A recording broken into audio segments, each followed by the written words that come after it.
माननीय अध्यक्ष महोदय, हाँ।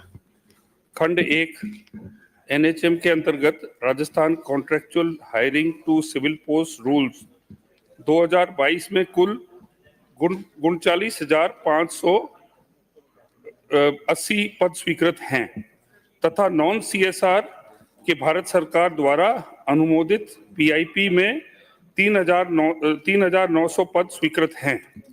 संख्यात्मक विवरण परिशिष्ट अ पर संलग्न है। Rajasthan contractual hiring to civil post rules 2022 के अधीन कार्यरत कार्मिकों को नियमित किए जाने का प्रावधान उक्त संविदा नियमों के नियम संख्या 20 स्क्रीनिंग में किया गया है, जिसकी कार्रवाई प्रक्रियाधीन है। प्रदेश में एनएचएम के अंतर्गत कार्यरत स्थायी तथा संविदा कर्मचारियों का संख्यात्मक विवरण परिशिष्ट ब पर संलग्न है। खंड 2 वित्त व्यय 1 विभाग राजस्थान सरकार द्वारा राष्ट्रीय स्वास्थ्य मिशन एनएचएम अंतर्गत पात्रता रखने वाले कार्यरत कार्मिकों हेतु संविदा पदों के स्थान पर विभिन्न सर्वंग के कुल 4,518 नियमित पद सृजित किए गए हैं। विवरण परिशिष्ट स पर संलग्न है।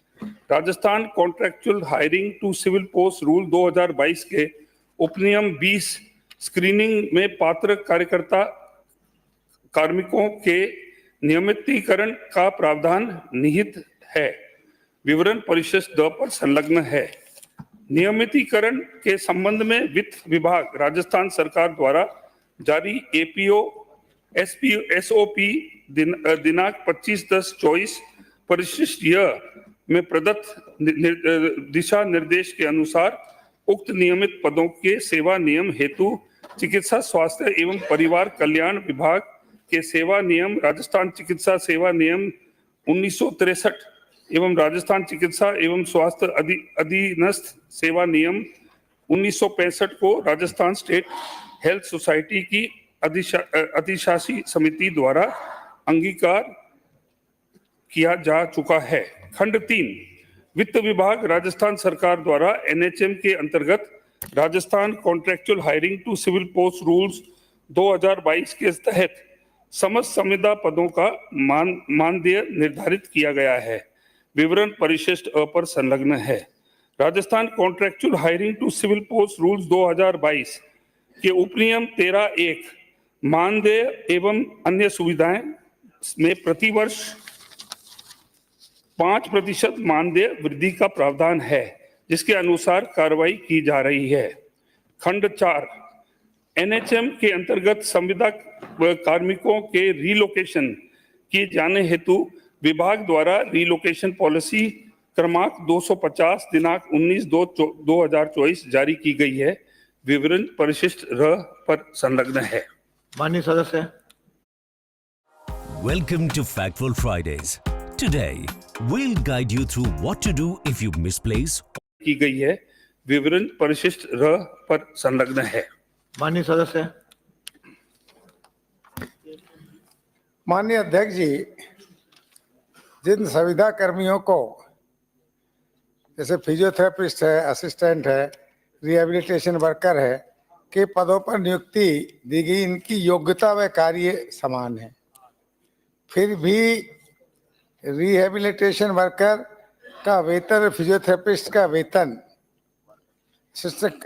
कम क्यों है? क्या इनको समान वेतन देने के लिए सरकार की कोई योजना है? और जिन संविदा कर्मियों की नियुक्ति लगभग 15 वर्ष हो गए और उनको अभी तक नियुक्ति नहीं मिली है, तो उनकी एज के बारे में क्या सरकार ने कुछ सोच रखा है कि उनको अगर एज में कुछ रिलैक्सेशन दिया जाएगा जब आप परमानेंट करेंगे तब, या उनके लिए कोई मापदंड बनाया हुआ है? नंबर 1। दूसरा बाद में पूछूंगा। माननीय मंत्री जी। माननीय अध्यक्ष महोदय, पहले 15 साल का नियम होता था कि रेगुलराइज करने के लिए, अब 1.5 साल पहले नया नियम बनाया गया जिसके अंदर 9 साल के बाद में उनको रेगुलर किया जा सकता है। अभी जो एनएचएम के अंदर जो गैप फिलिंग है स्टेट जो है वो अपनी रिक्वायरमेंट बताता है कि हमें टेम्पररी बेसिस पे कितने लोग चाहिए, और एनएचएम जो है नेशनल हेल्थ मिशन वो 60-40 की रेशियो पर हमें 60% वो उनकी सैलरी देता है और 40% हम देते हैं। अभी जो कॉन्ट्रेक्चुअल जो है टोटल वो 39,580 पद है। इसके अंदर अभी और भी रिक्रूटमेंट ऑन है।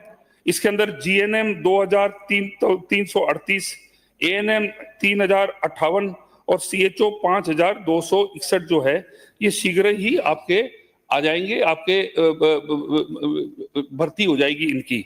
इनके अलावा जो है, जो जैसे मैंने बोला था कि जो 15-16 साल से लगे, 15 साल से लगे हुए हैं, और अभी जो 9 साल का किया है, 9 साल वाले भी जो आ जाते हैं अपने रेगुलर के अंदर, तो उसमें हमने क्या किया, पॉइंट सिस्टम कर दिया है। हर 3 साल जो है उसको 1 पॉइंट दिया है।